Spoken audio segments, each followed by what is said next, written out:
To use 11v3 for emotional nuance in voice inside Artlist AI, start by opening the AI voice generator and selecting the 11v3 model.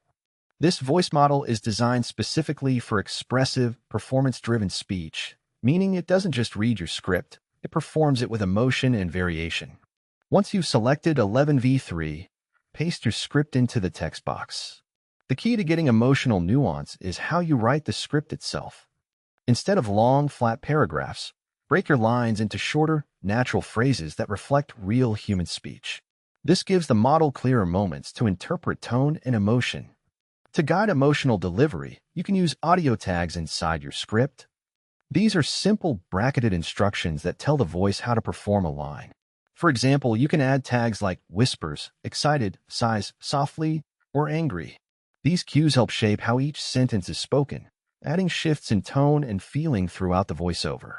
11v3 is built to respond strongly to these emotional directions.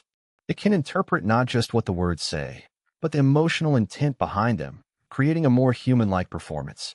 This makes it especially useful for storytelling, cinematic narration, ads, or character dialogue where emotion matters.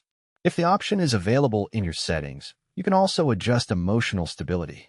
Lower stability settings usually produce more expressive and varied performances, while higher stability results in more controlled and consistent narration. After setting up your script and tags, generate the voiceover. When you listen back, pay attention to how the tone shifts across different lines. You'll often notice subtle changes in pacing, emphasis, and emotional delivery that make the voice feel more alive. If the emotion doesn't feel right, refine your script. Try adjusting the tags, rewriting certain lines, or splitting sentences into smaller emotional beats. Then, generate again until the performance matches your intention. And that's how you use 11v3 for emotional nuance in Artlist AI, by writing natural, expressive lines, guiding tone with audio tags, and refining until the voice feels like a real performance rather than a simple narration.